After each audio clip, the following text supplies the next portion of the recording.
ran for Congress, fast forward to 2008, I remember talking to the Dukakis and saying, hey, I'm going to send you my brochure.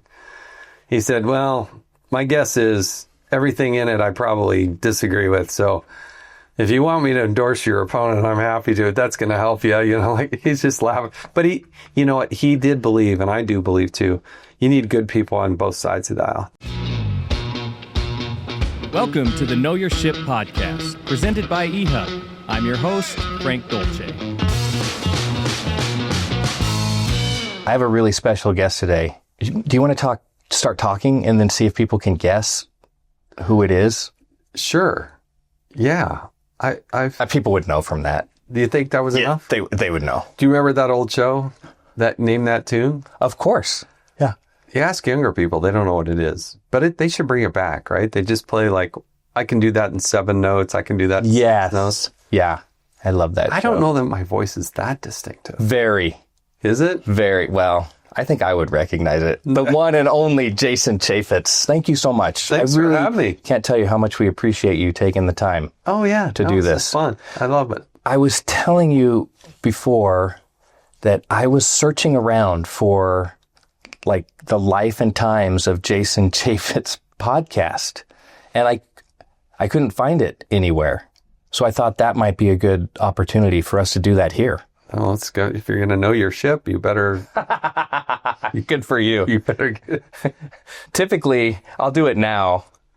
This will set the tone. Typically in the middle of this podcast, because we're a shipping and logistics technology company. And I don't know if you remember the old, I think it was a Kmart commercial. Anyway, we ask our guests, would you rather ship your pants or ship your bed? Yes.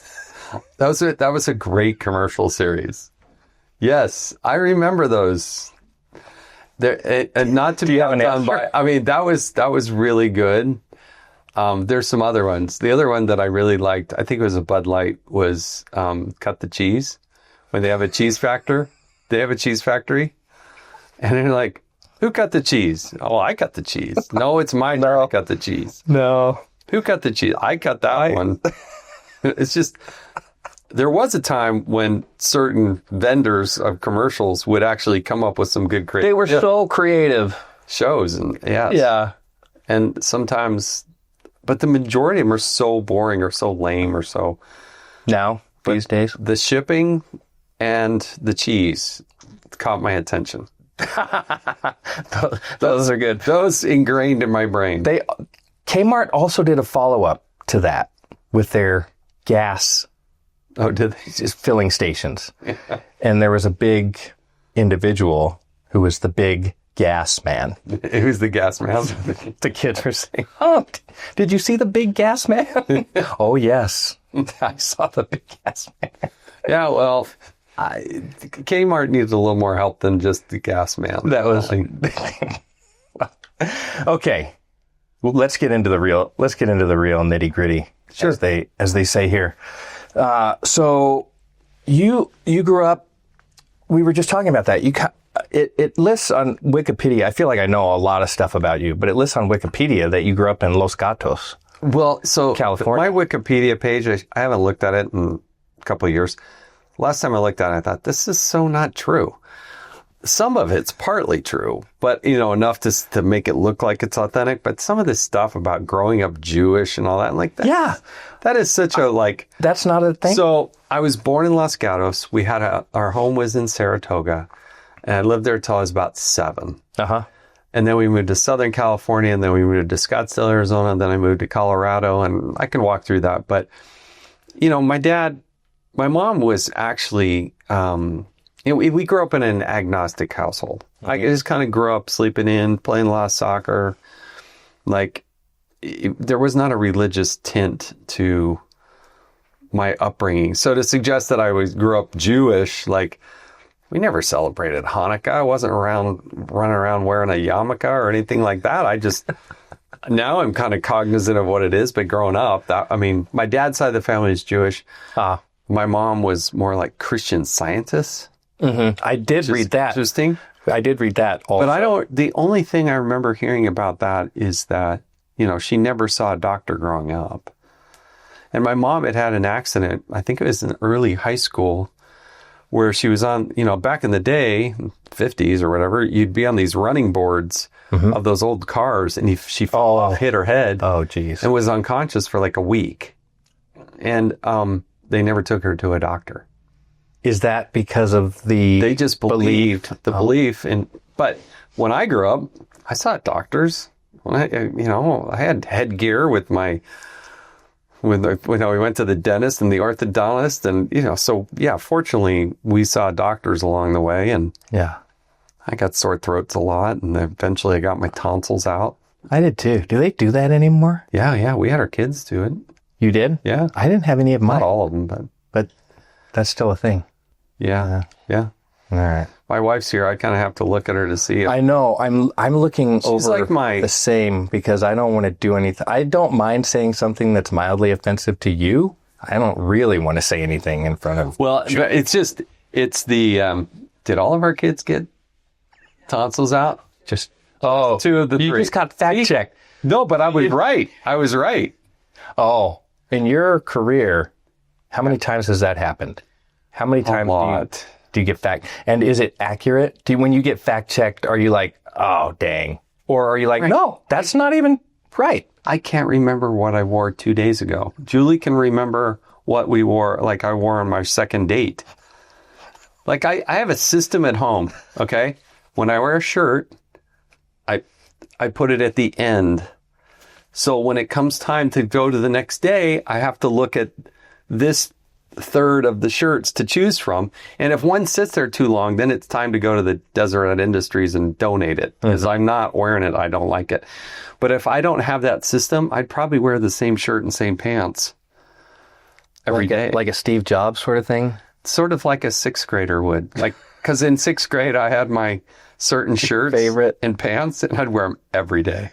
My parents would be like, it might be time to wash that. I wonder if I should incorporate that now. I did the same thing as a kid. Like I had a favorite pair of shoes. Yeah. And then I would wear those shoes till they were completely worn out. Yeah. Yeah. Holes and everything else. And then I didn't want a new set of shoes. I can remember this, but now my closet is full of I have so many shoes. Julie makes me put my shoes in the garage because they stink. And is that one of your traits? And I'm okay. Is that a with that. feature? That I stink a lot? No. Yeah. No, but my feet get, What? You get feet stink. I don't have that. I bet you do. All of my Nobody's been brave enough to tell you, but there is no man that I'm convinced whose feet don't stink. All of my shoes are in the closet. There's not one pair of shoes in the garage. All my biking shoes are in the garage. Maybe that's it. Right. Okay. Athletic shoes and all that. Yeah. Golf shoes. What's your handicap, by the way? I got a few. But in golf, it's like 16. I want to be better. That's not bad. It's good enough to, not embarrass yourself, but it's bad enough that usually they want me on like a scramble or best ball because I got a good score.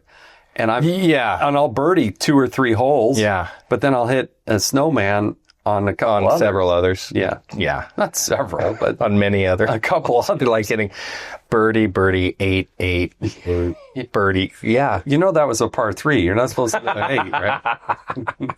Well, when you have to pull it out of the water twice, that's what happens. That's how it goes. Yes. Well, so I do enjoy it. Golf. Yes. Yes. I do too. It's maybe the most frustrating thing that I do as well, because here's what happens. But you're leading a good life then. Is you get, that might be true. You make a birdie. Yeah.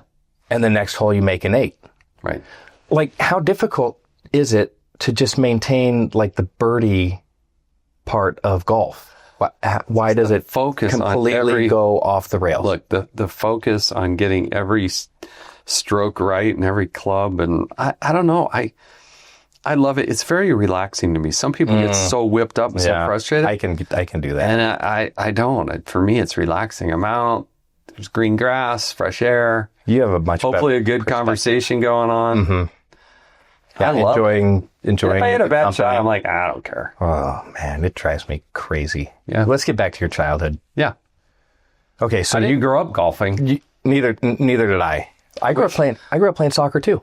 Yeah, I grew up kicking a soccer ball. You know, in Arizona, in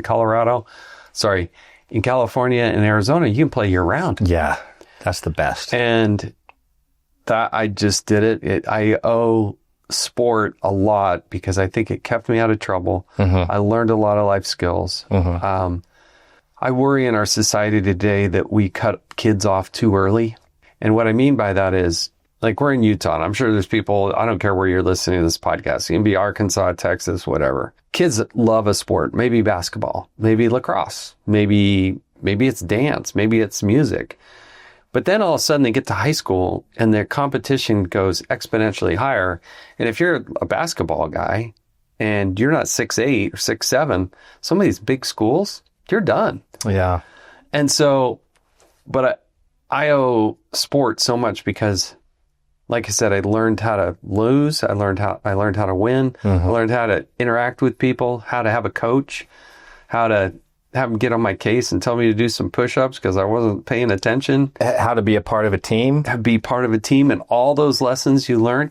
So whether it's sport or dance or gymnastics or music or whatever, there's value in solo sports like a tennis. I played a lot of tennis growing up. Lots in Arizona. I wish I'd played golf, didn't.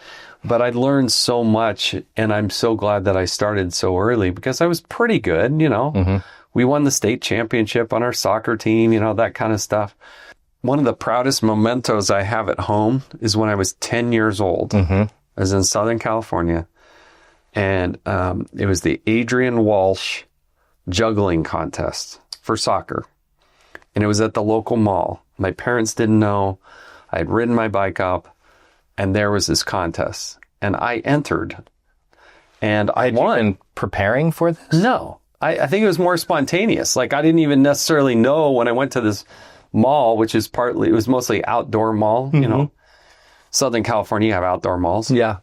And they had this juggling. I thought, somehow I just got some gumption, and I thought, I'm going to do this. And I entered this contest. And I won. I juggled that ball 55 times in a row without it touching the ground at age 10. Wow. And it gave me this degree of self-confidence. My wife, Julie, who's sitting here with us, we watched a show recently, and they made some really valid points about youth today and all the pressures they have on them with social media and just wanting to be liked. And I think every kid innately wants to be liked, and they need to find that one thing that they're good at, that they feel like, oh, I'm okay. They're not going to be praised, and social media is such a bullying platform. But this is back in the 70s, right? So I'm back in the 70s, but that for me was sport. Like, that was my validation. I get a lot of confidence. I'd win, I'd lose, but I could deal with it. It's socially what I could talk about. We'd take trips. We did, I just wish every kid had something like that. But my growing up, I owe a lot of that. So many memories and untold hours. And my parents, taking us to every Saturday morning to play soccer in the foggy Los Angeles area. I mean, the sacrifice parents go through is unbelievable. Absolutely. Yeah. Now, so you have 3 kids. Did you also have your kids in sport? Yeah, but I think we did it. We were very good in trying not to force them to do it. Like, our son is a good example. He was playing soccer, but when he got to high school, probably could have, if he really pushed it, maybe made the team.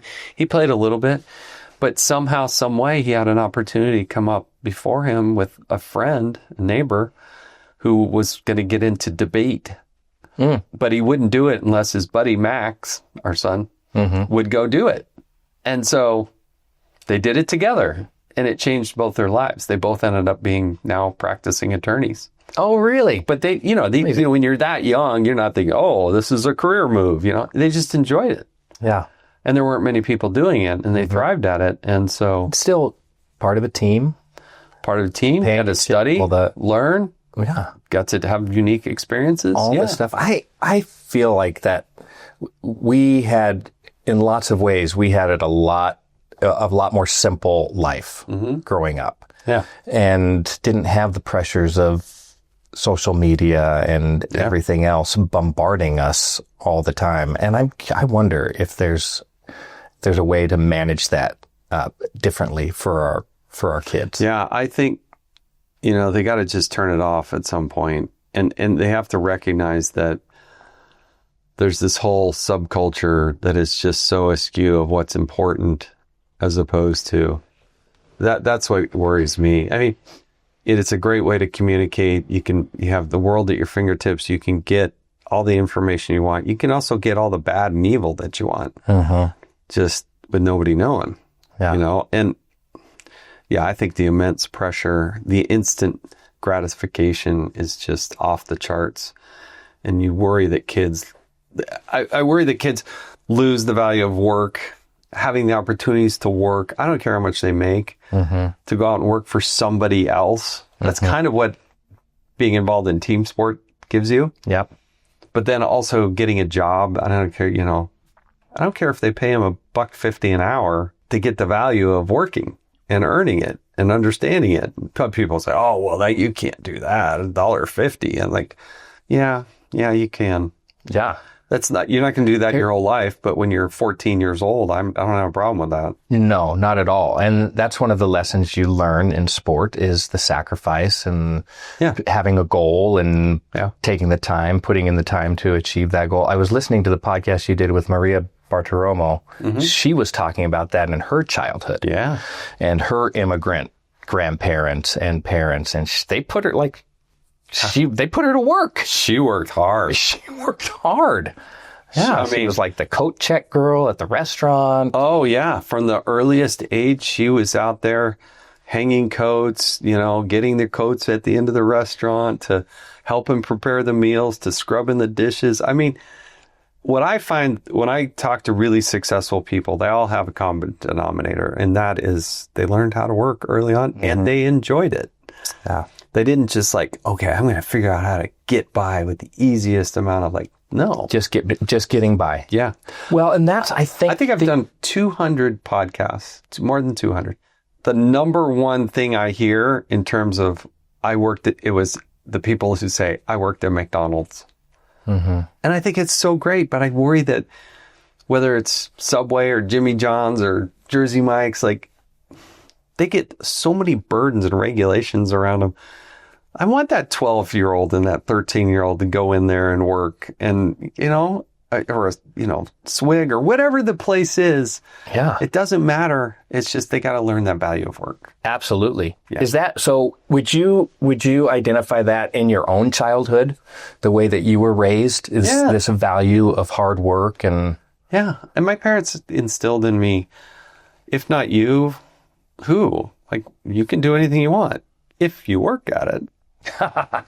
If you work at it, it wasn't like, hey, here it is. You want to be great in soccer? Then you got to go do that. I read this book, Rob O'Neill. He's the guy who killed Osama bin Laden. He wrote this book called The Operator. It's such a good book. And I had a chance to interview him, do a podcast with him. Think about it. The guy killed Osama bin Laden. Yeah. I mean, talk about, but he talks about all of his SEAL team experiences. There are two things that I still remember so vividly in his book, and they're so true. Number one was, if you want to do more push-ups, do more push-ups. Right? It's not rocket science. You make it sound so easy. It's and he's like, I wanted to be a SEAL. So in order to be a good SEAL, he didn't know how to swim. So he figured out how to swim. And he's like, if you want to do more push-ups, do more push-ups. The other thing that Rob said, and it's more of an experience, but it's so true because it sticks with you. He was talking about going through the BUDS training, right? And it's tough. It's one of the toughest things in the world. 95+% of them drop out, right? And you're talking about the world's best athletes. Yeah. But he said when they showed up one day, they spent an hour or two watching the best of Shark Week on the Discovery Channel. Discovery Channel, the best of Shark Week. Yeah. They watched shark attacks and shark videos for 2 hours. Then they put him in the van, took him down to the water, and made him go on this multi-mile swim in the ocean, having just watched. It's just like, okay, put yourself mentally through the hardest rigmarole that you can, and then prove that you can do it without breaking down, and then you'll be stronger for it. And that's what they taught these SEALs how to do. Yeah. Imagine watching shark attacks for and then jumping 2 hours. I'm okay, guys, and there's sharks there. Yeah. Anyway. Yeah. And these guys would carry like Snickers bars in their. They'd sneak them because this is a huge long. Oh, so they would go and they'd stop and they had to get their Snickers bars out and eat them in the middle of the ocean. Have you had a desire at all to do something like that? No. Neither have I. No. I mean, I feel like I'm fairly kind of an athletic guy, but jumping out of airplanes? No. Reading about the stuff that they do, especially the SEAL training, it's like I have no desire to run 10 miles in my boots on a beach. And it's like time, like it's not like a 15-minute mile. It's like a 7-minute mile. Yeah. And then you got to carry these big boats. Boats. And you got to sit in the surf. It's pounding over you. That Pacific Ocean water is cold. 3 days, no, like sleep deprivation. Hey, I'm just glad that people are willing to do it because the world's a better place for it. Do you feel like yeah, that's the truth. Yeah. Do you feel like just talking to those guys that now you can also say that you've had that experience? No, I just tell me more. I'm fascinated that there are people like that. Look, there's things I think you do in your life that you get to where you want to go because other people aren't willing to do it. I think that's true in politics. I think that's true in sports. I think that's true in work. Like you couldn't have had the success that you had on the ball field and in business and everything else unless you work your butt off and you know your stuff. Know your ship. You have to know your ship. This may sound corny, but I think it applies. Yeah. When my kids were growing up, one of the things they used to love to do is in the evenings when all the golfers were off the local courses, then we'd go out and find golf balls. Yeah. And I always told them the trick to finding a golf ball was you have to go look where no one else is willing to go look. Yeah. And then you'll find all the golf balls. I think that's kind of the same lesson. You have to be willing to go. And they have to be young enough and naive enough to not know that there are snakes and spiders and under sharks. Those rocks. Yeah, that's right. That's why we send 21-year-olds to war. They don't know any better. They don't know.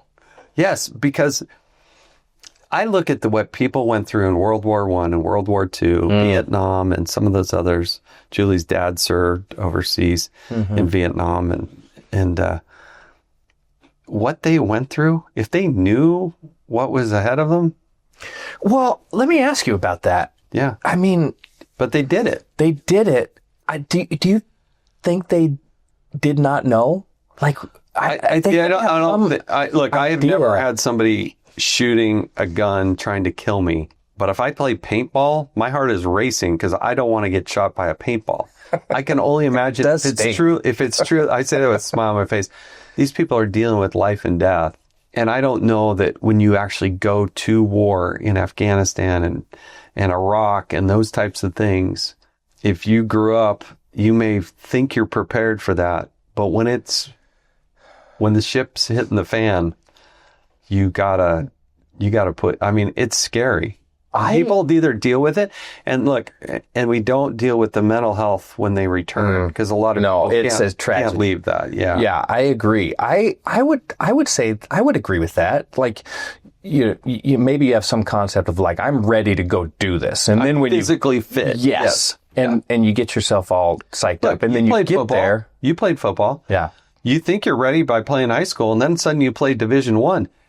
It's a whole nother level. It's that speed is so much faster. They hit so much harder. They're all bigger, stronger, faster. Yes. Yeah. It's really difficult to prefer. I always say that the biggest difference between the levels is the speed of the game increases it's significantly. It's business too.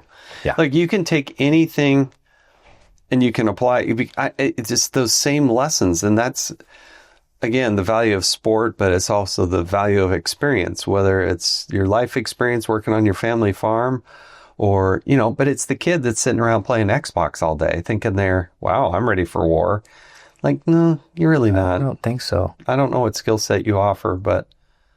Well, where it has to be, I don't want to leave your child. We're still not even out of your childhood yet. Okay, but I'll go keep bringing up all these interesting things, and maybe we can get to this later. But I don't know that we societally are doing enough to prepare kids for the real world. I mean, I'm not a huge proponent of what's happening in our education system currently, and that's part of the issue is that we're not teaching like what it means to be gritty, what it means to have to struggle, and what it means to sacrifice and do a hard day's work. Like that's exactly right. I grew up with all of those things. I had a grandfather who served in World War II. He would tell me those stories. I mean, yeah.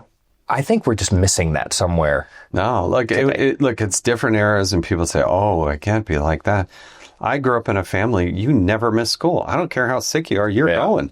My dad was a teacher, so I mean, the days I missed school, like you can count on like one, maybe two hands. Like I just never missed school, and like get out there, go do it, you know. And sometimes they just throw you out there and say, "Yeah, just do it." I remember one of the very first jobs I had was at here's a big part of my growing up. When I grew up, my dad would be the one that woke me up in the morning, wiggle my toes. I can still feel it. You know, I can still I still remember it. Hey, Pally, he'd call me. Hey, Pally, time to get up. And so I'd get up, take a shower, and make my way out to breakfast. And he would make the breakfast, which in retrospect my mom was a better cook, but my dad made breakfast. So I always had a little fruit and had a little bowl of cereal. And, you know, anyway, it was very nice. But we would not be allowed to watch television. And back then, we obviously didn't have phones. So what he would do is he'd put the paper in front of me. And at first I started reading the comics. Yeah, sure. But as I got older, I started reading the sports. And then he taught me how to read the box scores. And then it gravitated to such that I was reading the front page and the local section.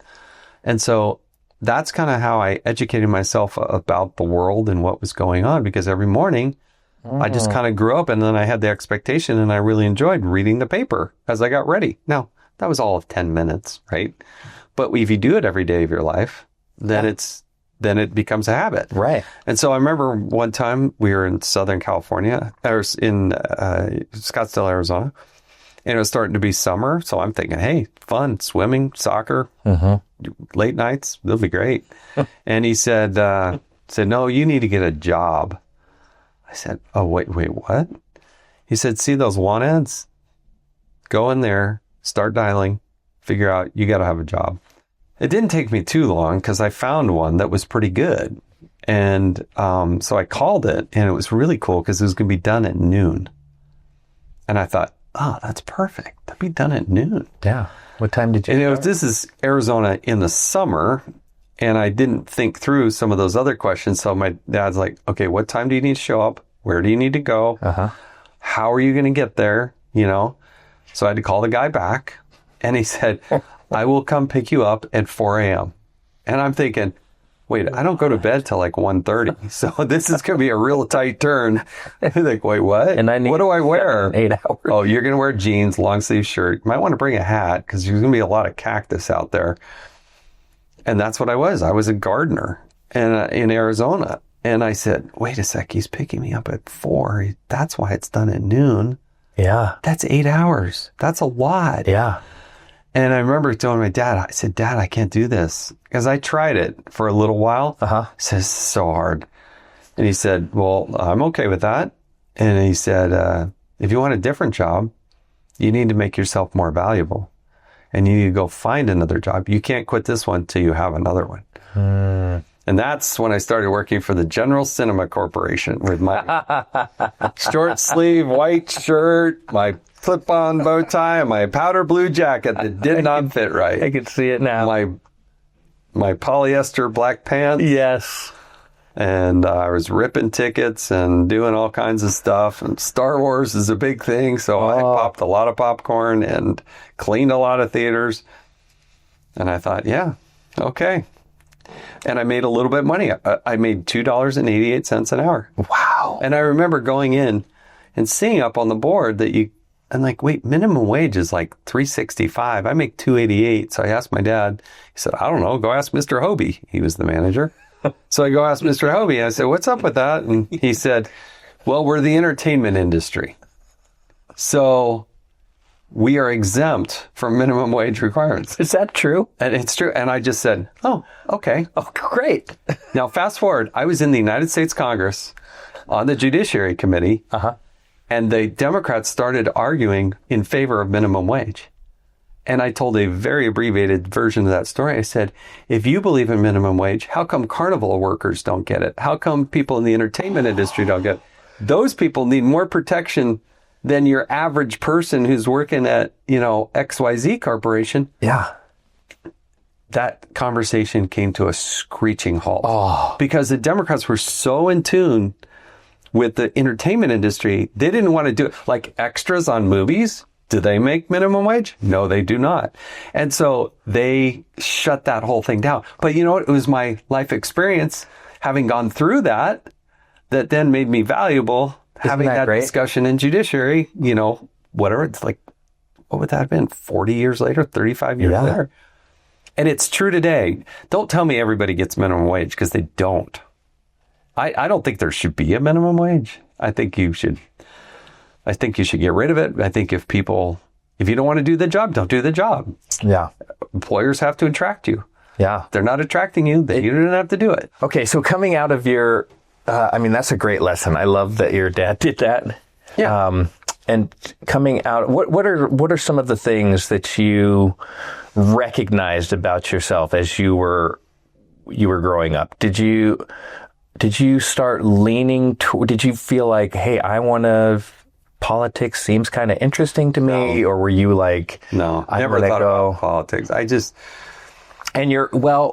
think this is partly interesting in your story. Your dad was not interested in politics. Well, okay. So the funny footnote here is my dad's first wife, they had a son. Best thing that ever happened to me is they got divorced because my dad married my mom and had me and my brother, Alex, a younger brother, 3 years younger. But my older half brother, we shared the same father, but had different mothers. His mother ended up being Kitty. Her name was Catherine, but they called her Kitty. And she ended up marrying a guy who was in politics, a guy named Michael Dukakis, who at the time, I think he became the attorney general first, and then he became the governor of Massachusetts. I think he was a 3-term governor. And then he ran for president, and he was the Democratic nominee for president in 1988. So look at 1988, and then in 87, which is really already run, I'm like 21 years old. Yeah. And not totally sure where I'm at on the political spectrum. Although after everything, all the dust settled, I figured out I'm a very, very conservative person. But I helped out, and I would travel and do things with Michael Dukakis, who was a Democrat. Democrat. Yeah. He was so nice to me growing up. That family could not have been nicer to me. And so when he was running for president, and you're the Democratic nominee, I mean, it's pretty serious, right? So every once in a while, what they call the body man, the person who stays with the candidate through everything, that person needed a day off every once in a while. And so they would fly me in to be that person. They just wanted somebody they trusted, and they didn't have any weird agenda. And they flew me to Iowa and California and Georgia. And, I was doing all this weird stuff. And then I think they made me the co-chair Dukakis for president in Utah, which is kind of funny. I'm like, I'm 20 years old. Like, what are you talking about? But okay. But I was playing football at BYU. I wasn't the starter, but, they thought that was pretty funny. And so I did a little bit of that. But then, later in life, I'd meet Ronald Reagan, and I changed my whole perspective politically. And when I ran for Congress, fast forward to 2008, I remember talking to the Dukakises and saying, hey, I'm going to send you my brochure. He said, well, my guess is everything in it I probably disagree with. So if you want me to endorse your opponent, I'm happy to. That's going to help you. You know, like he's just laughing. But you know what? He did believe, and I do believe too, you need good people on both sides of the aisle. You need good people with sincere hearts trying hard. And could not have been more encouraging, even though I ended up being one of the most conservative members of the United States Congress. Yeah. Well, I want to ask you this, but I don't want to get stuck on this because we're gonna get to it at some point. But you talk about good people on both sides of the aisle. Yeah. It feels today like we're so separated on both sides of the aisle. Is that accurate, or is that what is portrayed in the media? I think the outliers portray something that's more contentious than it necessarily is.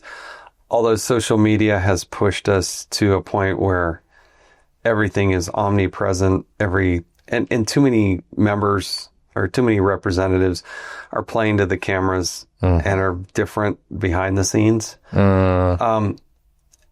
Rob Bishop, who was the congressman in Utah's 1st congressional district, a real kind of historian. I mean, literally, that's what he was before he got to Congress. He points out that Congress was far more contentious, far more abusive. If you go back and look at the 1800s, early 1900s, people were getting shot, people were getting hit. I mean, member-on-member violence type thing, not even the public. There's this famous case within the halls. Sam Houston, who attacked a member of Congress because he was upset at him and being held in contempt. And Francis Scott Key was his attorney and being incarcerated above a bar in Washington. I mean, there's so many stories like this. So the reason the Sergeant of Arms even had to come into place was to break up fights on the floor of the Congress. They came up with the big baton, or there's a special name for it. What's it called? Anyway, to beat people back when they would get into fights. So it's always kind of been there. And look, our founders, they didn't set it up as a glide path to be easy. I contend that the founders are actually very conservative because they didn't want thousands of pieces of legislation being passed. It had to be very hard, very difficult to pass a piece of legislation. The House, the Senate, you got to reconcile those, and you got to get the president, and he can't, So if they wanted something easy, they would have set up a monarch or something else, So is it as contentious as it's portrayed? Not really. Are there stupid ideas out there? Oh, plentiful. Every day, every hour, there's somebody doing something stupid. I know. It's my favorite part of your podcast. Yeah. At this little part, there's always somebody doing something. There's always someone doing something stupid. There's no shortage of stupid, but that's where the 535 members that serve in the House and the Senate, they're representative of America. And there is contention. But I would venture to say it's supposed to be there. What lacks, though, are two things. One is we don't have the proper debate. We just don't have it. And I'm not talking on some news channel or C-SPAN. I'm talking about actually on the floor in committees. They never want to take contentious votes. Both leaders on both sides, no matter who it is, whether it's John Thune or Chuck Schumer or Nancy Pelosi or Mike Johnson, it doesn't matter. They never want their members to have to take a tough vote. And so rather than saying, oh, this has got some divide, let's allocate 3 hours of debate to this, and let's see who wins the debate, and then we'll let you vote. Never happens. They never do that. You usually get 5 minutes of debate. It's just, what can you do in 5 minutes? Not much. So, usually when you go to the floor, it's already pre-baked. Rarely, and so that's a little disappointing. Oh, it's totally. Tell me about it. I went to Congress thinking that's what you get to do, and it's not. The second part of that is the process is broken. Since the 1972 Budget Act, only one time have we gone through what's called regular order. What's supposed to happen is House passes a budget, Democrats or the Senate passes a budget. They're inevitably different. They reconcile those. That becomes the budget framework. And then there are 12 appropriations bills. And the clerk is supposed to read every line of every bill. And at any time, any member, either side, can raise their hand and offer an amendment. We have only gone through that process start to finish one time since 1972. And that happened to be when Newt Gingrich was the speaker and Bill Clinton was the president. And when they did that, guess what? The budget balanced. The budget. It actually balanced. That's the one time. It's not a coincidence.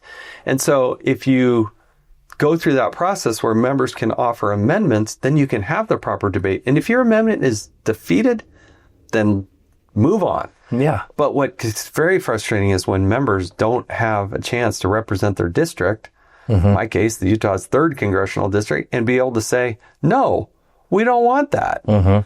We don't think there should be a $250,000 expenditure on mohair. We haven't used mohair in our military uniforms since since World War II. But we don't have those debates. And consequently, that's why I think Congress is broken. And it's also why we're $37 trillion in debt. Oh, man. It's depressing. It is super depressing. Okay. We'll get back to that. That's really interesting stuff. Okay. So you're growing up. You're not necessarily thinking about politics. You're thinking about you're going to go make your fame and fortune. Maybe you're going to be a professional soccer player. I didn't really know. Who knows? Did any of us really know? I mean, there are some kids that kind of know, and as they're growing up. But for the rest of us, it's just like, I just want to, I'm going to go figure it out. I'm kind of interested in this. It's really interesting in my life. I felt like some of the smallest things pivoted me to the biggest changes in my life. And I won't go deep into the whole religious side of the equation, but that's one of them. But, when I was a junior in high school, big high school, 2,500 or so students, Chaparral High School in Scottsdale, Arizona. Whoa, yeah. And the vice principal came to guys that were hanging out at lunch on a picnic table and said, hey, you guys are on the soccer team. We need a place kicker. Can one of you guys, just come try out. We're doing tryouts, later today, 3:00. Come show up. Thought about that and said, yeah, I'll give it a go. Hey, I'm the 10-year-old juggling champ. I might as well go kick a football. Why not? I didn't know. And I thought, so I show up for the tryout. I was the only one to show up and I made it. You made your kick? Or you made the team. The fact that I showed up, made the team. That's all it took. That was the bar. But you know what? That was on a Tuesday. We played on Friday, and we were terrible. We lost, I think, that game 55 to 0. Chaparral was terrible? Oh, we were horrific. Really? We were 0-10 that year. We were that bad. Do you know the history of Utah, Salt Lake? Oh, yeah. High school football and East High School. Do you remember that? Yes. You know that? Yes. You were 0-10, but East High School, during my wife's time there, they were 0 for 3 years. Yes. Yeah. They didn't win a game. Yeah. That's the definition of terror. So I try out. I come home. I tell my parents I'm on the football team. They're kind of looking at me I'm like, Dad, I need help. I don't even know how to put these pads in these. And so I did a couple of, they practiced the snap and the hold or whatever. And it gets to be I think it was in the second half. I got a kick off the beginning of the second half. And I kicked it pretty well for a guy who'd never done it before. Yeah. I could kick it far. And then I tried a field goal. And as I recall, it was really long. It was 50 plus yards. Now, maybe we roll back the tape and it wasn't, but it was 20 yards. No, it was pretty far. And it went up and I missed it. Unbelievable to me is that within a week, I had 3 colleges sending me letters saying, hey, we want to keep you on the radar. We're interested in potentially offering you a scholarship. After your one missed kick? And I thought, what if I actually made one? What if I actually made one? You're telling me that I'm that good that Texas Tech, I think it was Texas Tech, Air Force, and the University of Arizona sent me letters. What? They were there to watch a guy who was this stud running back. Oh. But they're taking notes. And sure. They put me in the system. Next thing you know, I thought, oh, what if I focus? And so then I started making a couple. Mm-hmm. And by the end of the year, the season, even though we were 0-10, I had probably had 20, 30 colleges. I mean, every day I'd go to the mailbox. There'd be new letters. They were just mail machines back then. Yeah.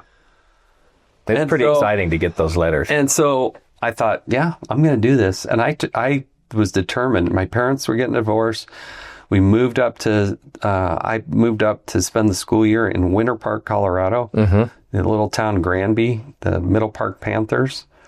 This is like, I think there were 49 people in my graduating class. It was tiny. This was for your senior year? Senior year. So you went junior year, Chaparral, senior year up in there. Granby. And we went out. I remember we saw our coach, and my dad was with me and said, hey, our son liked to try out for the team. He's like, okay.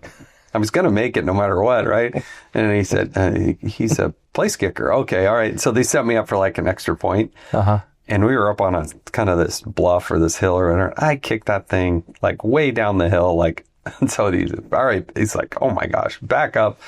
And part of what happened was my dad bumped into a guy named Fred Steinfort. Fred had played 10 years in the NFL. And I think there's a lot of life lessons in this in a couple different ways. But Fred Steinfort had a Super Bowl ring from the Raiders, but he had just gotten cut from the Denver Broncos. And he was up in Winter Park at a restaurant. My dad recognized him, went up, introduced himself, said, is there any way that I can get you to come out and just spend like 30 minutes with my son? He wants to be a place kicker. Somehow Fred showed up at a school that was 18, 20 miles away from Winter Park. And he's like, wow, okay. And it was sort of you do everything I say, and I will teach you how to do this the right way. And it was, I worked my butt off. I 2-3 times a day I was working out. I can't tell you how many sit-ups, sprints, things that you have to do as a place kicker. And I just turned myself into a really good place kicker. And then what was new back then, I made a video. Oh. And so I took all my game footage, I took practice footage, and I meshed it together in this 10-minute video, and I started sending it out. And man, did I get recruited. That's amazing. It's important that you find a mentor earlier in life. My dad didn't know how to do this. Yeah, that's a great And it was very good for him to spend that time, because I think he was having fun with it, to kind of pass his skill set down to somebody else. Absolutely. He'd come out and he'd run and he'd do jogging. He'd kick with me. Like, I get all frustrated because he could outkick me. When you kick from point A to point B. Mm-hmm. So all these announcers crack me up, oh, he's on the left hash. It's going to be hard with the wind. I'm like, shut up. You have no idea what you're talking about. You're just kicking from point A to point B. So we would go out on fields that had no goalposts, and we'd set up garbage cans, like a big tub of a garbage can. Yeah. You go 60 yards away and you try to get it in the garbage can. Yeah. That's the way you practice, like, to get really good. Like, okay. It's like a putting green. Yeah. Just put it in the... Yeah. But I could do that at 60, 65 yards out. Really? Oh, yeah. What was your longest?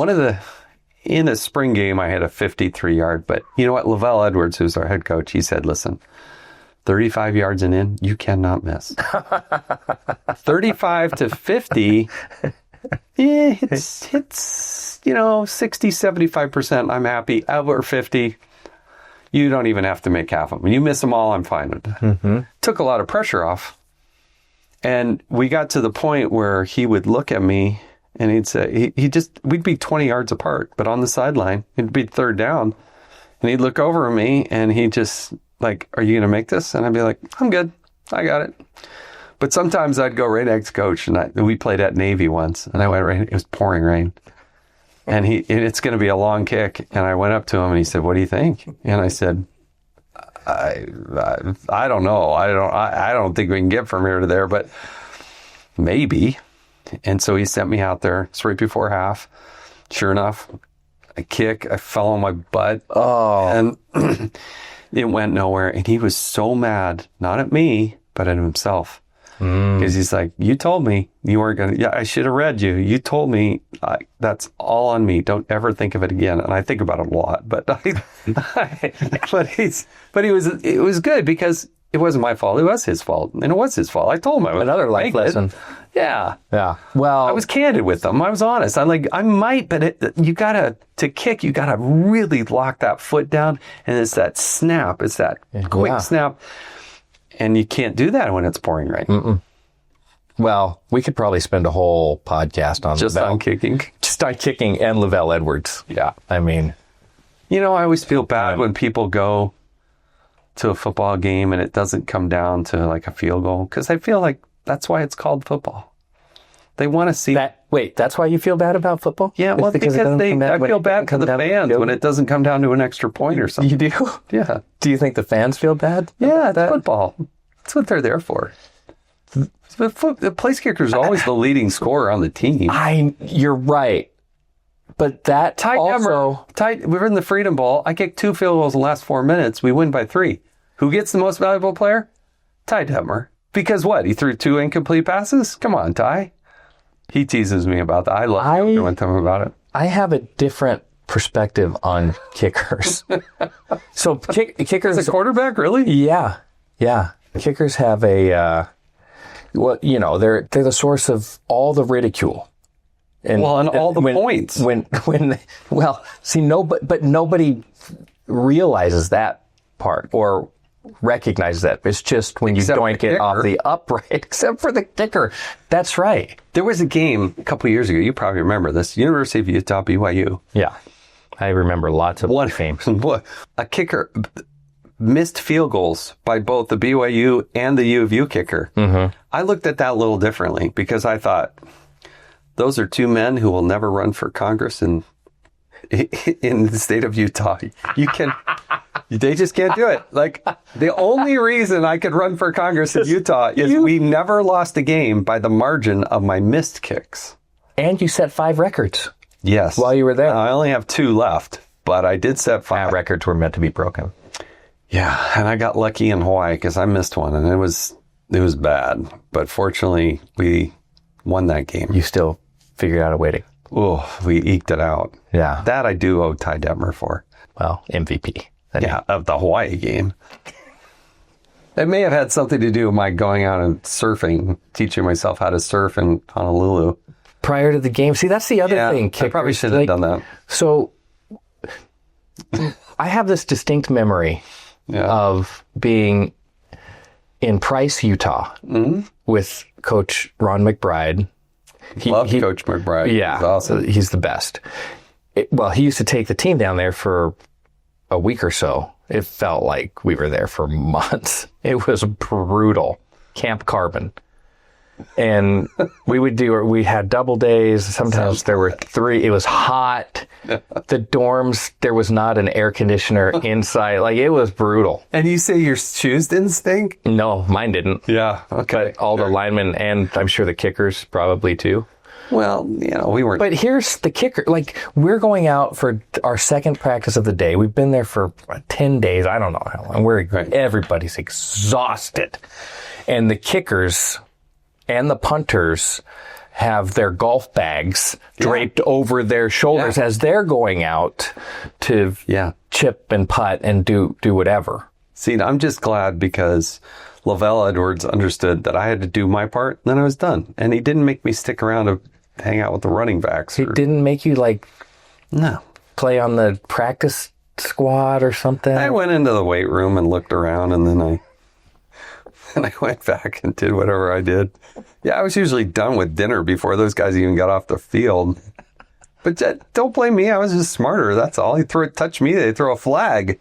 Yeah, absolutely. Another life lesson. That is. Get a job where if they touch you, they throw a flag. They throw the flag. Yeah. Yeah. Well, that happens for quarterbacks mostly these days, too. Yeah. Back once upon a time. Oh, the Terry Bradshaw days? Oh. Ken Stabler? Come on. Those are all the guys. Roger Staubach, Ken Stabler, Terry Bradshaw. Oh, I was a Raiders fan. You were? Yeah. Who was your favorite player? Do you remember? Oh, I like Stabler. Stabler was your guy? And, he just was a stud, right? Yeah. I loved him. It's Lester Hayes. Come on, those were the fun days. Those are the good days. Jim Plunkett. See, I'm old. Man. Best. You're not that old. Yeah, I know who Jim Plunkett is. You look amazing. Well, thank you. Yeah, absolutely. Okay, so you find yourself at BYU, correct? Yeah. I was going to go to Arizona State. They had offered me a scholarship. What happened? Right before the signing date, Darryl Rogers was the head coach, and he called and said, "I really hate to tell you this, but tomorrow they're going to name me the head coach of the Detroit Lions. And ASU's not going to honor the scholarship." They had given me an illegal tryout, which I didn't know was illegal. I think I had no idea. Mm-hmm. I told them I was going to be down there around Christmas time. They said, oh, if you happen to be at this field at this time, there just might be a coach there. Bring some balls and kick a few and see if he shows up. So I did. Anyway, but at the end of this conversation, J.R. Rogers said, I will do everything I can to get you placed. And he, true to his word, he could have forgotten about me. And he pretty much sight unseen, he talked to Lavelle Edwards and they offered me a scholarship and I changed my life. Came to Utah. Okay, so that changed because you came to Utah because of that experience, because of the people you were around. Look, because I Lavelle Edwards. I joined the Church of Jesus Christ of Latter-day Saints. I met my wife. I got my degree. I had an incredible career football-wise at BYU. The people I met when I rolled into town in my little Honda CRX with two doors Honda CRX, a couple $100. Everything I owned was in that car. Yeah. And our family, we'd gone through some tough stuff. My mom was, at that point, she was dying of cancer. And my dad would later die from cancer. My dad had to file for bankruptcy. Like, things were not as easy and smooth as they seemed on the surface. But when I rolled into Utah, coming out on, I-40 and getting to Heber and turning left and rolling down through Provo Canyon. I thought, wow, this is beautiful here. And then walking into that BYU football office, I literally did not know a single person. Not a single person. And then I look at where we are today and it's just miraculous, really. Yeah. And now you're completely aligned. Like when people say your name, it's Utah. It's unbelievable to me how good the community's been, but how it's also opened up so many opportunities. So yeah, we've got 3 kids, 6 grandkids, career's gone well, got a beautiful home. We're just very blessed. And you go through a lot of hard things and people say, oh, that looks so easy and that looks so nice, but it's never a straight and easy path. It's not. And so as you look back on that, what are some of those things? What are some of the hard things that you had to overcome that kind of molded you into the person you are today? Just being water off the duck's back when hard things happen or things don't go your way. It's like, oh, well, all right, keep going. Yeah. Or that was embarrassing. Keep moving forward. Yeah. Oops. Plant foot slipped. That. Yeah. I should have seen that coming. Your plant foot slips. Yeah. I mean, there are things, in your life that happen that are hard and difficult, and you got to suck it up. You got to deal with it. Not bury it, not just put a happy face on it, but you got to deal with it and you got to solve it. And I was very fortunate in that early on, I started to, I got a job and I worked hard. I worked really hard. And I know I was working harder than anybody else out there. I would spend nights in my office. Like, I had trouble because they had motion sensor lights. And if I rolled around, like, the lights would go on. I'm like, crap, now it's going to be 5 minutes till the lights goes off again. Super still. But I was willing to do that and then get my butt on an airplane to go travel and, I worked hard so we could have good opportunities. And I didn't always succeed at those things, but I don't know. I grew up a very skinny kid. Mm-hmm. Like, I did not have the muscle mass that I wanted. And I wanted to impress girls and feel good about my own body. I remember getting braces and a headgear and just feeling like a geek upon geeks. And I look at those photos and think, yeah, you were a geek. But, okay, so how did I deal with that? I figured out how to be funny. Mm-hmm. Just like laughing at everything, making other people laugh. It was sort of my safety valve when I was a little kid. Not that I'm a super funny guy, but I could do enough. Very entertaining. To smile. Like, my colleague Trey Gowdy once, he's a congressman out of South Carolina. He's like, Jason, we're having this really important hearing. Will you stop smiling? Like, just stop. Like, this is not the appropriate place to smile. And I'm like, well, I can't help it. He said, like, you smile at everything. You're like Buddy the Elf. I like, just stop smiling. I'm like, sorry, that's just my regular face.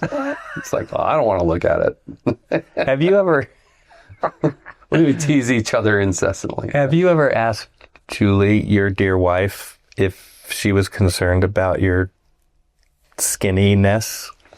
Well, once I started playing football and I was in college, then I didn't have... You bucked up? Well, compared to I was, yeah. I mean, $135 at 6-something feet. That's a pretty skinny guy. I remember we went... This is Julie's favorite story, okay? I'm going to tell you Julie's favorite story. So, my freshman year, we go to the Florida Citrus Bowl. We're playing Ohio State. Yes. I am the backup kicker. So I'm kind of a nobody on the team. When you're second string kicker... This is which year? 80... This is 85, yeah. And who's your quarterback? I think that's Steve Lindsley. Yeah, because Steve Young... Bosco. No, it was Bosco was 84. And 85. And it was Bosco. And so it was a low-scoring game. I think they beat us 10-7. But I remember Lavelle, he told me before we got on the airplane, he said, listen, you got to be ready for this. Like, don't think you're not... there's a chance I'm putting you in. I said, okay, coach, I'm paying really strong attention. Anyway, 2 things happened. Well, up to 3. I'll be really fast. First one was, we're getting off the plane. When you go to a bowl game, they give you all kinds of gifts. They give you coats, they give you a watch, they give you stuff, and you're allowed to accept it. So I walk off the plane, and at the Florida Citrus Bowl, they give you a bag of oranges. And when I go up there, whoever's handing out the oranges says, no, I'm sorry, this is only for the players. And the guy next to me totally rolled with it. He's like some big lineman, and he slaps me. He says, oh, nice try, Jason. Like, wait, I'm a place kicker. And the guys around me were like, oh, you tried, So I did not get the oranges. You didn't? No. No one stood up for you? Oh, no, they all laughed. They were laughing their butts off. They thought that was the funniest thing. We're just laughing because we thought he'd get away with it. But you guys were too smart for that. I'm glad you didn't give him that stuff. In fact, you should probably not even give him that watch. Take the watch and the... During the game, it gets to be near the end of the first half, Vi Sekahema was playing for BYU. Punt returner and stuff. All of a sudden, I hear this, Chaffetz, get up here. And I thought it was like one of the head coaches. So I go running up to Lavelle. This is in the middle of a ball game. I said, yeah, coach. And he looks at me like, what are you talking about? What? Second half comes around. All of a sudden I hear it again. I go running back up to Lavelle because I don't know. I'm a geeky freshman. And he's like, what? Like, what do you want from me? And then I finally saw Valley just laughing because he was just pulling a prank in the middle of this game. Just having me get all excited that I was going to get my first kick and, against Ohio State. Wasn't Vi integral to that game? Like, oh, yeah. Superstar. Yeah. I'll remind him that he fumbled. Yes. But I mean, poor Vi. He's such a good guy in all respects and a good friend. But it was a funny moment. But the funniest part was Julie was, ego is at its full blossom when we come back, even though we lost the bowl game. I'm wearing my bowl jacket. They give you these white satin thing. And I have my watch on and I'm still pretty darn skinny. Well, I go to the library and there's all these cubicles. They're all taken except one, but it has no chair. So I'm kind of leaning into the cubicle like this, like leaning on it, almost like you're doing a push-up. And then I'm looking at this book and the guy next to me says, hey, nice watch. And I said, my ego is really yes. So he says, can I look at it? And so I show it to him. He said, Florida Citrus Bowl, huh? I said, yeah. And he says, what are you in the band? Julie's here in this room trying so hard not to laugh, but it was one of her favorite stories. And it was a good life lesson for me. Like, don't be so full of yourself, okay? This guy thinks you're in the band, probably playing a flute. So, you're not the tough football guy that you think you are. Did you tell him? No. You said I'm not in the band. The point was already, I was already about an inch and a half tall thinking, "Oh my gosh, this is No so chair bad." in the cubicle. No oranges. No oranges, nothing. I still have the watch though. I still have the watch. Oh, that is a good story. I love that story. Listen, I have lots more to ask you. Okay. So you're just going to have to. I'm going to let you keep the time from now on. Okay. So you We're good tell me for a little bit, yeah. whenever you need to leave. But Okay. one of the things I would love to talk about your BYU experience and your experience with Lavelle Edwards, because I know a little bit about Coach Edwards. Yeah. And he treated me extraordinarily well. Yeah. And I just think he's Yeah. a legend, an icon. As much as there is the rivalry between the two, I remember Coach Fossil, Coach McBride. They treated me so well. Yeah. Coach Fossil in particular is like, he was great to me. Yeah. That was a little before your time, but kind of twilight of his time.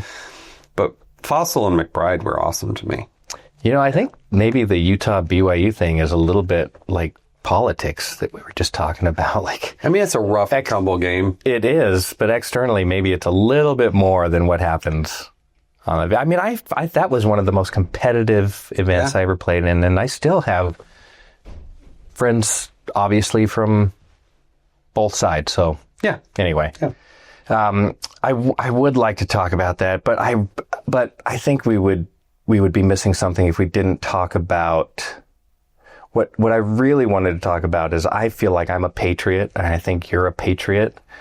And I think it would be interesting to hear your perspective on what I like to call the greatness of America and where we are today and how we move forward, how we become more united and learning from our past. I would love to know about, I mean, we were sitting here with this picture of George Washington on the wall above you, and he's, he may be my favorite. I don't know. Anyway, I just want to hear your perspective on all of those things, where we are as an American society today. Look, I've never been more optimistic about the country, but also more concerned at the same time. And that whole Ronald Reagan adage of we're one generation away from losing it if we don't pay attention and pass that baton on.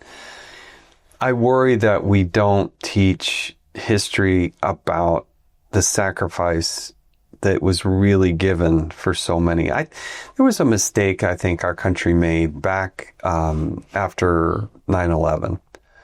The message that came out of the leaders from Washington, D.C. after the most horrific terrorist attack on the history of our country, 3,000 people died in one fell swoop, was don't worry about it, just keep going to the mall. And that was not, I think there were a lot of people who stepped up, guys like Rob O'Neill, who I consider heroic in what they did. And there are thousands upon thousands, like fortunately, some really good people who stepped up and said, all right, we got to fight on our hands and we got to win this. But there were far too many people who didn't feel it and didn't understand it and didn't feel the sacrifice that I think in the past we had to win no matter what. And I look at World War I, look at World War II, and then after that, we started getting involved and engaged in wars where you could never define what victory looked like. And that's when I think our country gets into trouble and we start going in different directions. And we don't have that unified, not that you have to be at war to be unified, but what I'm saying is the love and respect of the flag and the red, white, and blue and what it means to be an American. Without that collective experience and in part heartache, then it's just taken for granted. And then you start thinking these crazy thoughts, and I see that here today. Far too many people think that socialism's okay, that communism's okay. And so that's the concern, is if they don't have those life lessons and understanding and appreciation and some degree of sacrifice, that there are problems and challenges. So I'm more optimistic than ever because our democracy, which is really a constitutional republic, has created more wealth in the history of mankind, bar none. I mean, to sum up everything else, it's created more wealth and opportunity, but the way we get our news is very bifurcated. It's very different. And so people feel like they're playing with different fact patterns. And the older I've gotten, the more I realize there were a lot of lies that were told me for a long time. Everything from the FDA, who told me I should eat whatever the food pyramid. The food pyramid. Are you kidding me? If I eat 11 bowls of grains and cereals now and all this, when I had bread, I thought I was doing my body good. Absolutely. Now I'm being told. And then it was Wonder Bread, fortified. I mean, it was all this stuff. Yes. And so I feel like I've been lied to by my government in that way. And then you come to start to really start to peel back and say, who is paying for all that, you know? And so, and then you got social media where it's just good and bad, right? But the exposure of this instant gratification for a country, I think makes things very difficult. I think you make a really good point, because I think we probably grew up in similar ways. Like I said the Pledge of Allegiance every day in classroom. Every day. And I really look forward to that. When we stand up at the beginning of any sporting event and we sing the national anthem, like that's meaningful. Stand up, you take your hat off. Absolutely. Yes. And we learned about the sacrifice of our forefathers and what George Washington did and Abraham Lincoln and all of the great people that were amassed at that one particular point in time. And that was a huge source of pride. And I felt like, not only did you feel like, I need to contribute to society because I want to contribute to society, but like that was my obligation. That was my duty to be productive in the American, like live the American dream, and then to be an example to everybody else. I feel like you talk about being optimistic. The other side of it is I feel like we've, especially in our education system, we've lost all of that greatness somewhere in there. Yeah, it needs to be passed on. Like, I'll tell you this story. I kind of almost get emotional about it because it has nothing to do with me, I promise. But when I was elected, became a member of Congress, and I had that temporary stewardship of being the congressman from the Utah's 3rd Congressional District. It's not about Jason Chaffetz. It's about kind of the respect of that role in that position. And I always grew up and you revered like somebody who was in law enforcement, somebody who was a teacher, somebody like they were all revered. My grandfather was a career FBI agent, and I always kind of idolized and looked up to that. But it's amazing to me as a member of Congress, I still remember this is the Provo Freedom Festival parade. Huge parade. Huge. One of the biggest, and I did a lot of parades, and I love the parades. Parades are fun. Parades go back in their history to political events. They were meant to be, they were created because of politics, and that's how politicians would have parades. And if we happen to up and down through our whole country, towns big and small. But I still remember, like, it's just so ingrained in my brain. I remember at the Provo Freedom Festival parade, I never rode. I refused to ride. So I always would walk. I try to jump over and shake hands and, slap people 5 and do all that. And Freedom Festival was too big. They wanted me to just stay kind of right in the middle, not go touch everybody's, shake everybody's hand. But I still remember, a long wind up. But as I came around the corner, there was this dad and his son. And he looked over and he saw me. And he said to his son, "Stand up."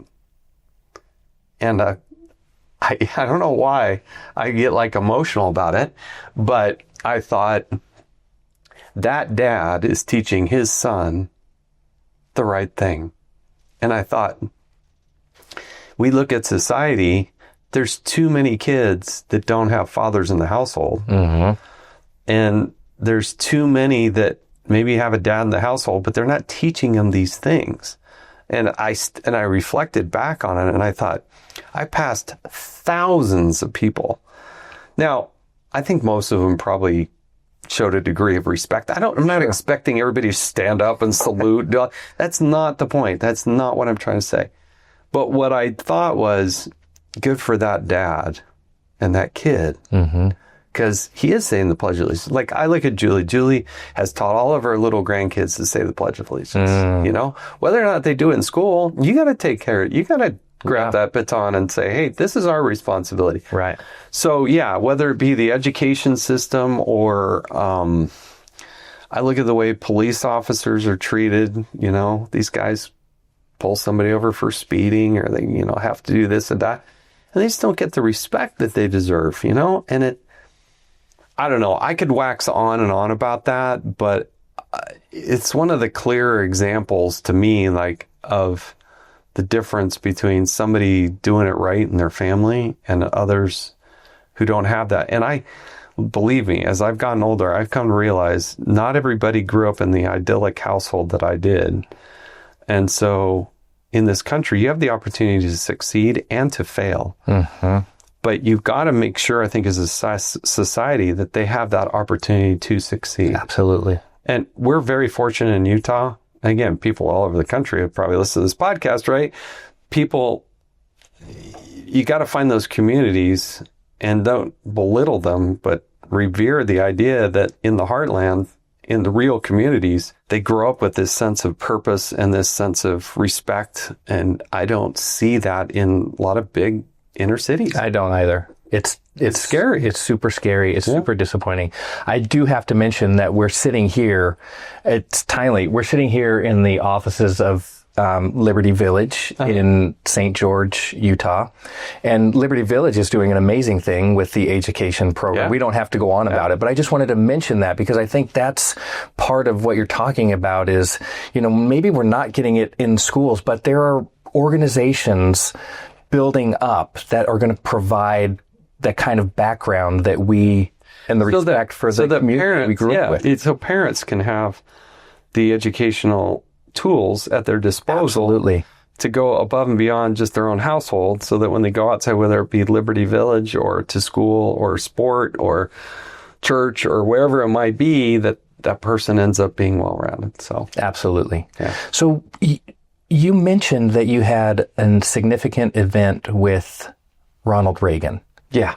And can you tell us about that? And was that a kind of a lead-in to your political career? It was just, it was really interesting because it was, the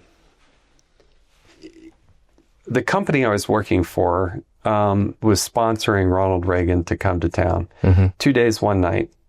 And somehow, some way, I got asked to work with the Reagan Advance team and kind of escort them and show them around and help them with all the logistics. Now, they had Secret Service, they had advance people, but the company I was working for at the time, New Skin Enterprises, is working at their corporate headquarters. They were paying a lot of money. And so the president came in, he flew into Salt Lake on the kind of executive terminal. They had the motorcade, and then we went to, and we went through a series of different events. And I got to see, kind of as close as you and I are, and maybe even a little bit further, but I got to witness him for 2 days, how he handled himself, what he said, what he did, the approach he took. And it just ingrained in me this goodness. At the time, probably the most powerful person in the world, but how gracious he was, how professional he was, how funny he was.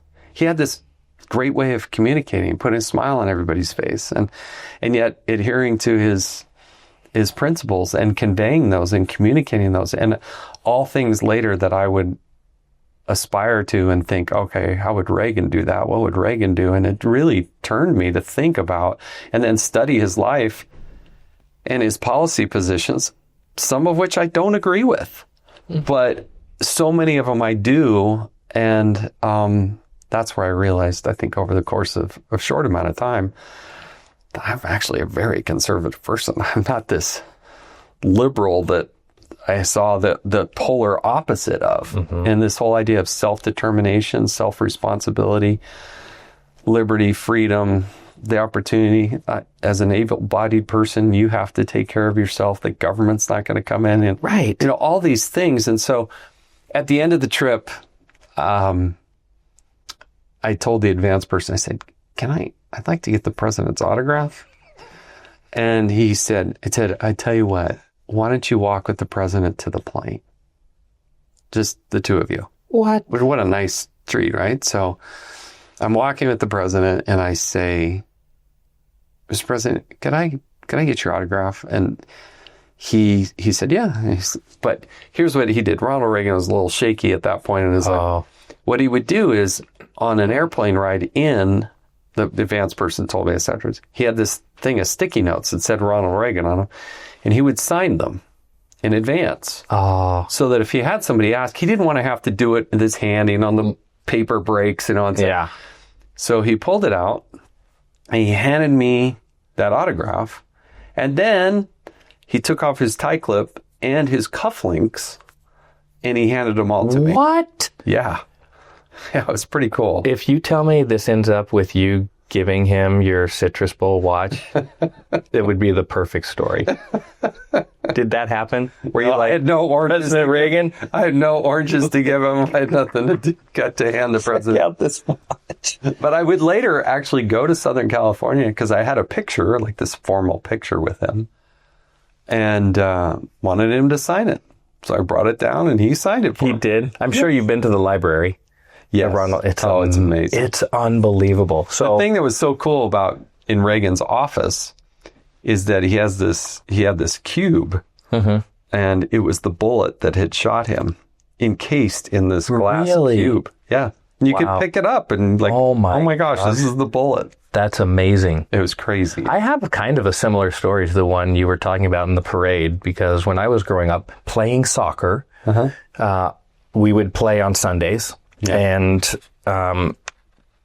President Reagan's motorcade would come by right by the field on Sundays when he was what we thought he was heading to church that day, and we would all stand up when the motorcade came driving by. I can I'm getting goosebumps right now thinking about that. That was just an amazing. That's really cool. Amazing, an amazing event. Okay, so before I let you go, are you looking at, that's not the, no, that's just an apple. That's just a cheap watch. Okay. Last, I want to know I know you're present and you're doing lots of things. But can you tell us about what the future looks like for you? And does it have anything to do with our great state of Utah? I've thought about potentially running for office again. Maybe. I'm a definite maybe is the way I kind of joke about it. I don't see any reason to say no.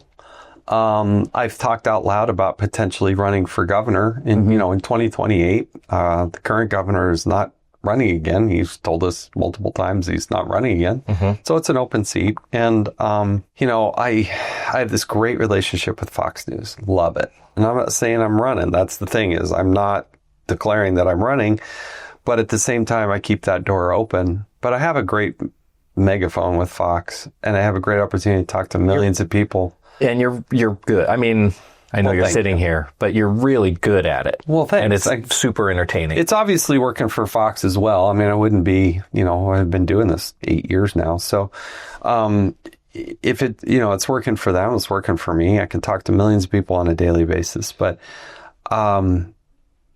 what's nice is they put some studios in Utah so I can do most of, even though it looks like I'm in New York. It does.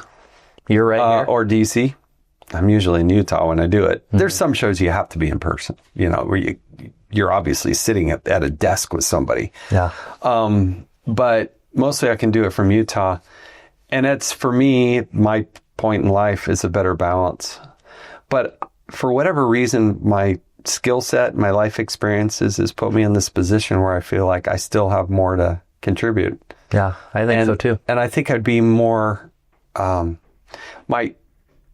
it'd be really hard for me to go back and do something in Washington, D.C. I mean, for 8+ years, I lived in my office. I was home 4 to 6 days a month, maybe. Is that rough? Yeah, that's hard. Yeah. And so, I happen to love my wife and adore our kids and love our grandkids. So it's hard to be gone so much. Yeah.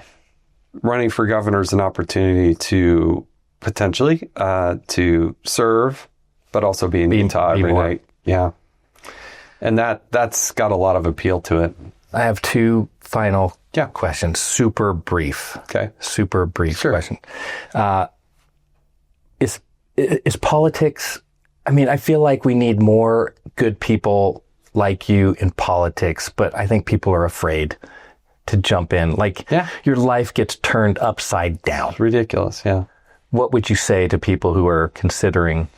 Well, first of all, I believe more strongly than ever, and I wasn't always there, but get in, serve, and get out. Like, we need good people who step up, serve, and then leave, and don't feel ashamed about that. Like, that's the way it's supposed to be. You got to have good quality people. You can't have, the people you want are the people who can multitask, who've had life experiences. Young people ask me all the time, I want to do politics for my career. I'm like, that's not very appealing. If you want to get involved in politics, go do something else. Then you have the opportunity to contribute. Yeah. So that's a great way to look at it. If you just dive right into, like, some people are really going to get mad at me for this. The most worthless degree out there is political science. In terms of history, I think it's pretty good. Yeah. Let me give you this. I didn't mean to get off on this negative tangent, but for 8.5 years as a member of Congress, I never once had a political scientist ever ask me, what's really happening there? How did that happen? And yet I hear them and read them in the newspaper and I thought, you have no idea what you're talking about. You don't know how to win an election. You don't know what's happening behind the scenes of Congress. You just don't. So it goes back to what I was saying is there really is a positive point about this. We got to have good people step up, serve, and then get back out and not feel like they have to change their life forever. Yeah. And they have to be able to withstand. And I think this is where society needs to get better. Stop berating all of these people. You're an elected official. I get it. You can take the heat, but it doesn't have to be personal. Yeah. You know what I mean? It's like you can talk about policy and you can disagree vehemently, but the vitriol and the resistance movement, and that we're going to beat you to a pulp, what good does that do for our society? It feels divisive. That's all that it feels so like. So get in, serve, get out. And we need term limits. And we not only need term limits for office holders, we need them for the bureaucracy itself. Right. I'm not talking about a letter carrier who's working for the post office. That's not what I'm talking about. Like somebody who's processing your Social Security check or working at the state tax commission, and they're processing tax returns. I'm talking about senior level management who's there making political decisions as well as get in, serve, get out. Yeah. That's great for them great as advice. well. Great advice. Okay. We're going to end this on a high note. Okay. Positive note. Last question.